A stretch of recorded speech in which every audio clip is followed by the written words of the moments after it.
Un,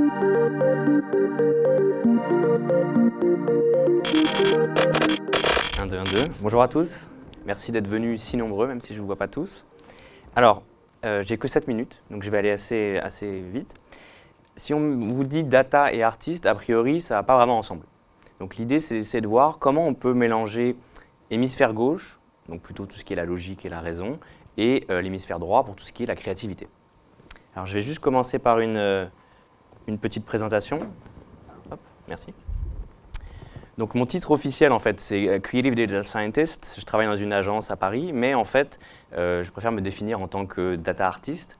Et alors, c'est un petit peu mon background. Moi, j'ai fait un doctorat en data science, donc tout ce qui est analyse de données, machine learning, big data. Et il se trouve que j'enseigne aussi la data visualisation à l'EPFL. Donc l'EPFL, c'est l'École Polytechnique Fédérale de Lausanne.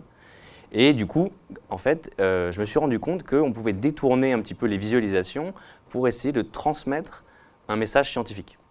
Et du coup, le côté data artist est venu un peu de là. En gros, l'idée, c'était de dire, est-ce qu'on peut vulgariser la science via l'art? Et ça a commencé bêtement, parce qu'en fait, les gens me demandaient en thèse, tiens, qu'est-ce que tu fais? Et donc, évidemment, la première réponse, c'était de commencer de partir au tableau, dessiner des maths, etc. Et en fait, je me suis rendu compte que ce n'était pas du tout efficace.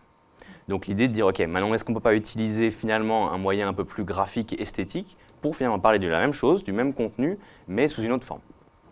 Donc si on donne une petite définition, on pourrait dire que, alors c'est ma définition, pardon, il y a d'autres définitions, que pour moi le data art c'est un mix de quelque chose qui est utile et quelque chose qui est créatif.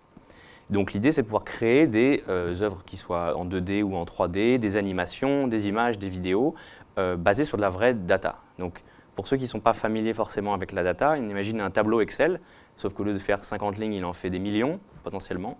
Et est-ce qu'on peut transformer ce tableau Excel, ces lignes, ces colonnes, en une représentation comme celle-là, par exemple, qui est sur l'univers des personnages de Star Wars? Bon, c'est un exemple.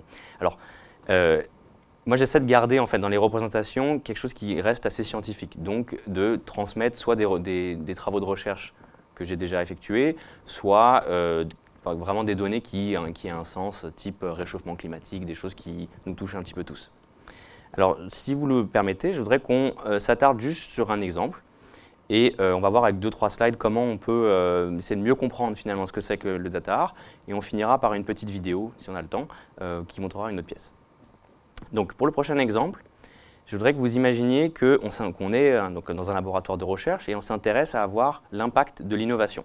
L'impact que les produits technologiques qu'on a autour de nous, en fait, ont et comment on les fait pour les créer. Et donc, pour faire ça, un des moyens, c'est d'essayer de lier finalement le produit technologique style un iPhone, un écran, un projecteur, en fait, au brevet qui le compose. Il faut imaginer que dans un téléphone, il y a 100 000 brevets environ. Donc c'est beaucoup. Et que ces brevets, pour être déposés, ils sont obligés de citer en fait des articles scientifiques. Parce que quand on doit accepter un brevet, on doit montrer qu'il est suffisamment différent de ce qui existe de l'état de l'art. Ce qu'on voit ici, on a deux types de points. Donc, il y a des gros points jaunes et des petits points roses. Les gros points, c'est les objets technologiques, les iPhones, les projecteurs, les caméras. Et les petits points, c'est des papiers scientifiques. Donc tous les articles qui, finalement, ont potentiellement servi à créer ces objets. Et on voit que là, on a un petit peu des lignes qui commencent à relier donc, les gros points aux petits points. Jusqu'à là, c'est bon. Et donc, quand on commence ce qui est intéressant, c'est qu'à partir du moment où on va commencer à dézoomer dans l'œuvre, en fait, on se rend compte qu'il y en a beaucoup plus que ce qu'on imaginait. Alors ça, c'est juste une partie de ces données. Là, il y a environ 12 000 points et 20 000 liens. Et donc, plus je vais dézoomer, je vais pouvoir après me rendre compte que voilà, j'arrive à l'œuvre qui est un peu plus finale.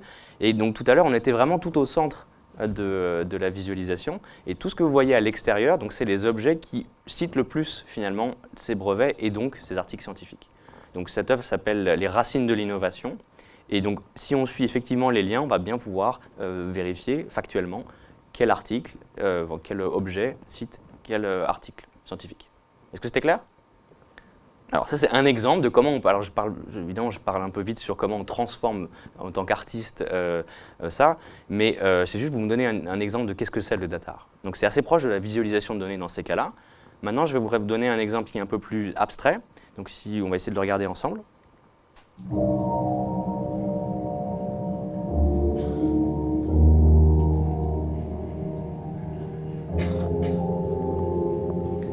Alors je suis obligé de commenter, je suis désolé. Ce que vous voyez là, c'est une fractale. Donc c'est une animation qui est basée sur des maths, plus ou moins. Et en fait, ce qu'on voit, c'est que cette fractale, elle bouge et elle grossit. Et le grossissement de cette fractale dépend de l'augmentation du niveau des océans, en fait, avec des données de la NASA. Donc là, les données, elles sont dans l'animation de cette vidéo.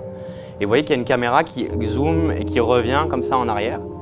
Et cette caméra, elle est paramétrée par le mouvement de la marée à Bordeaux en septembre dernier. Donc en fait, tout ce qu'on voit ici, c'est paramétré encore une fois par des données. C'est juste que c'est la représentation qui n'est pas avec des points et des lignes, mais c'est le même concept. Donc on voit que là, comme la marée part, hop, on va commencer à revenir et ça va bientôt se terminer. Alors, je suis désolé, si vous voulez voir la pièce en entier, je vous invite à aller tous là, sur mon site ou sur les réseaux sociaux. Je voudrais juste terminer là-dessus, c'est très court. Cette citation de Georges Braque qui me paraît à peu près appropriée. L'art trouble, la science rassure, et pour moi le data art c'est vraiment le mix de ces deux. Voilà. Merci beaucoup.